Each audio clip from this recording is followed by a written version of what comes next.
අතිශය සුන්දර දියැලක් ගාවට තමයි අවිල්ලා ඉන්නේ හෝටන් තැන්න දිගේ අවිදගෙන ඇවිල්ලා අපි බේකස් සැල්ල ගාවට ඇවිල්ලා ඉන්නවා.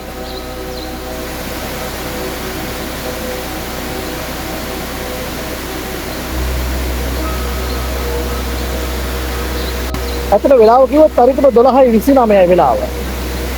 නමුත් මේ ටයිම් එකේදී මේ වෙලාවේදී මෙතරම් කලවරක් සීතලක් මේ ඇල්ලත් එක්කලා අපිට අගට දැනෙනවා. හරිම ලස්සනයි. ශ්‍රී ලංකාවේ අතිශය සෝභමාන සුන්දරත්වය බේකස් සැල්ල.